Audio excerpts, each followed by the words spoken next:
శుభోదయం. క్రీస్తు నందు ప్రియమైన దేవుని బిడ్డలారా, మన రక్షకుడు విమోచకుడు అయినటువంటి నజరేయుడైనటువంటి యేసు క్రీస్తు వారి యొక్క నిరీక్షణ శుభప్రదమైన నామంలో మీ అందరికీ ఉదయకాల శుభాలు తెలియజేస్తున్నాను. 6th మార్చిలో ఈ ఉదయం దేవుని స్వరంటువంటి కృపను దేవుడు మన అందరికీ అనుగ్రహించడాన్ని బట్టి దేవునికి మనం ఎంతగానో కృతజ్ఞులమై ఉన్నాం. ఈ దిన మన తెలిసిన ఆహారంలో దేవుని యొక్క వాక్యాన్ని మనం జ్ఞాపకం చేసుకున్నాం. ప్రసంగి గ్రంథం 4వ అధ్యాయం 6వ వచనాన్ని చదువుకుందాం. శ్రమయును గాలికైన యత్నములు 2 చేతుల నిండా నుండుట కంటే ఒక చేతి నిండా నెమ్మది కలిగి ఉండుట మేలు. దేవుని బిడ్డలారా, ప్రసంగి భక్తుడు ఇక్కడ 2 శ్రేష్టమైనటువంటి ఆధ్యాత్మికమైనటువంటి తలంపులతో కూడినటువంటి హెచ్చరిక ఆయన యొక్క అనుభవాల్లో నుంచి నేడు విశ్వాసులైనటువంటి మనందరికి కూడా జ్ఞాపకం చేస్తూ హెచ్చరిస్తూ ఉన్నాడు. మొదటి తలంపు ఏంటంటే, శ్రమ అయినటువంటి గాలికి ప్రయత్నం చేసినట్లుగా 2 చేతుల నిండా నుండుట కంటే అంటున్నాడు. అంటే కొందరి జీవితాన్ని నిజంగానే మనం గమనిస్తే వారు విరామం లేనటువంటి విశ్రాంతి లేనటువంటి 2 చేతులు పని. వారు ఎంత శ్రమ, ఎంత పని భారాన్ని, ఎంత బాధ్యతను వారి మీద వేసుకుంటూ ఏమాత్రం కూడా విశ్రాంతి లేనటువంటి పరిస్థితుల్లో వారు ఎంతగా, ఒక రకంగా చెప్పాలంటే మరి ప్రసంగి భక్తుడు చెప్పినట్లుగానే ఒక మనుషుడు గాలికి ప్రయాసపడినట్లుగా ప్రయాసపడుతున్నాడు అంటాడు. అంత మాత్రమే కాదు, సూర్యుని కింద మానవుని యొక్క ప్రయాసం అంతా కూడా వ్యర్థమే అనేటువంటిది ప్రసంగి భక్తులు జ్ఞాపకం చేసినట్లుగానే ఎంత ప్రయాసపడ్డా, ఎంత కష్టపడ్డా, ఎన్ని పోరాటాలు చేసినా, ఎంత చేసినా మానవుడు జానడు పొట్ట కోసమే కదా. ఈ మాత్రం దానికి నిరంతరమైనటువంటి, ఏమాత్రం కూడా నెమ్మది లేనటువంటి, విశ్రాంతి లేనటువంటి 2 చేతుల భారాన్ని పనిని పెట్టుకుని ఉండేటువంటి పరిస్థితి ఉంటుంది. ఎలా చేసినా ఒక మనుషుడి యొక్క కష్టం అంతా కూడా వాని యొక్క భుక్తి కొరకే కదా, వాని యొక్క కుటుంబం కొరకే కదా. కానీ మితిమించినటువంటి నిరంతరమైనటువంటి టెన్షన్స్, భారాలు, ఒత్తిళ్ళు, బరువులు, ఆ ఒడిదుడుకుల్లో ఈ జీవితం నెమ్మది కాదు అంటాడు.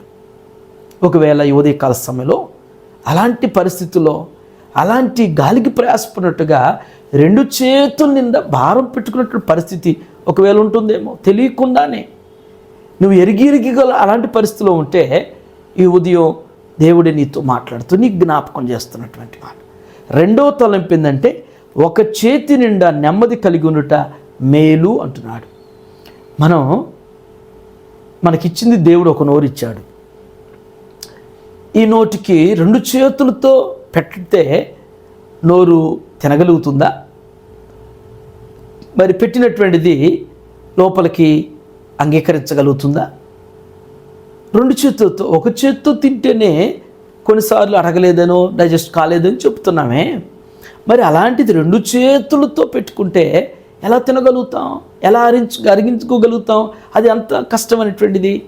మరి అందుకని ఒక చేతి అంటే మనం ఎంత మోయగలమో, ఎంత చేయగలమో, ఎంతవరకు చేయగలుగుతామో, ఎంతవరకు ప్రయాసపడగలుగుతామో, ఎంత బరువును మోయగలుగుతామో అనేటువంటిది కూడా గ్రహింపనేటువంటిది ఉండాలి.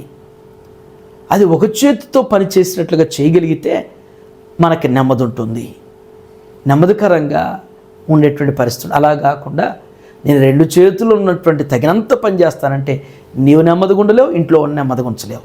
నువ్వు నెమ్మదిగా ఉండలేవు, నీ చుట్టూ ఉన్నటువంటి వారిని నెమ్మదిగా ఉంచలేవు. నువ్వు సమాధానంగా ఉండలేవు, నీ చుట్టూ ఉన్నటువంటి సమాధానంగా ఉండలేవు.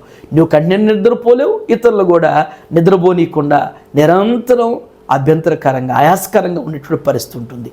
కాబట్టి దేవుడిచ్చినంత దాంట్లో సంతృప్తి పడుతూ సంతోషంగా నెమ్మదిగా ఈ జీవిత ధోరణి ముందుకు సాగించడం అనేటువంటిది మన యజమానటువంటి ప్రభువు కోరుతున్నటువంటిది. అది మనం గుర్తెరుగుతూ మరి ఇప్పటికైనా, ఎంతకాలంకి అయిపోయింది, ఇప్పటికైనా మరి మనకున్నటువంటి పరిస్థితుల్లో దేవునికి దగ్గరగా సాగుతూ ఆయన కృపలో వర్ధిల్లేటువంటి భాగ్యంలో దేవుడు మనల్ని స్థిరపరుస్తూ నడిపించును గాక. ఆమేన్. ఈ దిన మన క్వశ్చన్ ఏంటంటే, ప్రసంగి ఎవరి కుమారుడు? ప్రసంగి అనేటువంటి ఆయన ఎవరి కుమారుడు? ప్రార్థన చేసుకుందాం. ప్రేమ నమ్మకమైన మా ప్రియ పరలోకపు తండ్రి, మీ పరిశుద్ధ పాదాల కొందనాలు. ఏ ఉదయనాయన అయా, వ్యక్తిగతమైనటువంటి అనుభవపూర్వకంగా నా తండ్రి ప్రసంగి ఆయన మాకు జ్ఞాపకం చేసినటువంటి నీతి సూక్తిని బట్టి నా తండ్రి పరిశుద్ధ ఆత్మదేవ, మాకు మీరు జ్ఞాపకార్థంగా తెలియపరిచిన విధానాన్ని బట్టి మీకు వందనాలు చెల్లిస్తున్నాం. మేమేంటో అయ్యా, మేము మిమ్మును కాకుండా ప్రభా, మా పట్టుదల, మా పని, మా ప్రయత్నాలు, మా ప్రయాసలు, మా పోరాటాలు ఇవన్నీ కూడా మాకు మించికి, మా స్థితికి మించిన ప్రభా, ఒక మనుషునైనా 2 చేతులతో గాలికి ప్రయాసపడినట్టుగా పడుతూ ఉంటే అది వ్యర్థమైనటువంటిది ప్రసంగి గారు జ్ఞాపకం చేశారు. ఒక చేతితో పని అది నెమ్మదికరమైందని గుర్తు చేస్తున్నాడు. దేవ, మా జీవితంలో ఈ హెచ్చరికను నేను గుర్తెరుగుతున్నా తండ్రి. మా స్థితిని, మా స్థాయిని, మీ అనుగ్రహాన్ని, మీ చిత్తాన్ని, మీ ఇష్టాన్ని మేము గుర్తెరుగుతూ ప్రభా అడిగి అయా సాగి వృద్ధిల్లేటువంటి కృపలో వృద్ధిపరచబట్టుకు సహాయం చేయండి. ఈ ఉదయం నాయన టీఎల్ఎస్ నిద్రాహరణ చూస్తున్న ప్రతి బిడ్డలో కూడా ఈ లేఖనానుసారమైనటువంటి గ్రహింపును అనుగ్రహిస్తూ నడిపించండి. వారు చేరినటువంటి వారి పనుల్లో, వారి ప్రయాణాల్లో, వారి బాధ్యతల్లో ప్రభా మీరు వెన్నంటుండి మీ కాపరత్వం కింద మీరు నడిపించిన ఆయన మీ కృపాక్షేమములతో బలపరుస్తూ స్థిరపరచమని యేసు నామములో ఈ ప్రార్థన మీకు సమర్పించుచున్నాను తండ్రి. ఆమేన్. God bless you all.